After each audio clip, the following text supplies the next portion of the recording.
Chapter 1. What depression is, and what it isn't. Depression is not sadness. It's not weakness. And it's certainly not a character flaw. It is a complex, multifaceted condition that affects the brain, the body, and the way a person experiences life. Clinically, depression, known as major depressive disorder, is characterized by persistent low mood, a loss of interest or pleasure in previously enjoyed activities, fatigue, changes in sleep and appetite, impaired concentration, and often, thoughts of worthlessness or hopelessness. These symptoms must last at least 2 weeks and cause significant distress or impairment to meet diagnostic criteria. But depression doesn't always fit neatly into a box. At its core, depression alters perception. The world loses its color. What once felt meaningful becomes flat.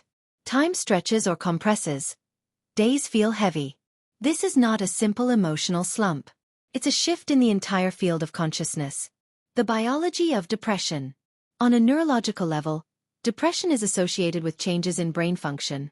Regions like the prefrontal cortex, responsible for decision-making and emotional regulation, show decreased activity. The amygdala, linked to fear and threat perception, may become overactive. Levels of neurotransmitters such as serotonin, dopamine, and norepinephrine, chemicals involved in mood and motivation, are often imbalanced. But depression is not caused by a chemical imbalance alone. That theory, once dominant, is now considered overly simplistic. According to contemporary research, depression arises from an interplay of factors: genetic vulnerability, early life experiences, chronic stress, inflammation, gut microbiome health, and socio-environmental conditions. The inner life of depression. To the person living it, depression doesn't feel like a diagnosis. It feels like a fog that swallows everything. Words may fail to capture the inner world of someone who wakes up with no reason to get out of bed, who looks at a sunny sky and feels nothing. Depression can also flatten self-awareness.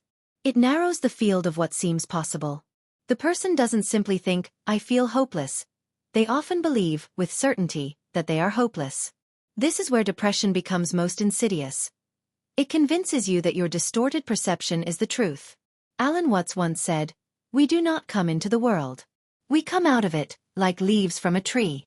But in depression, it feels as though one has fallen out of life, detached from any roots. What depression is not. It is not laziness. It is not attention-seeking. It is not a personal failure. It is not cured by good vibes, a walk in the park, or unsolicited advice. It cannot be snapped out of, because it is not merely a matter of will. Nor is it always visible. Many people with depression function outwardly. They work, smile, interact, but inside, they feel numb, hollow, or overwhelmed. High-functioning depression is often overlooked, because it hides in plain sight. The first step. Recognize without judging. The first movement toward healing is not doing something. It's recognizing something. Depression must first be seen clearly for what it is. Not moralized, minimized, or romanticized. It is a condition of the whole being. Acknowledging that truth with honesty and without shame is, in itself, an act of courage. This chapter does not offer a fix. It offers a foundation. An accurate understanding that what you are going through is real, is valid, and is not a verdict on who you are.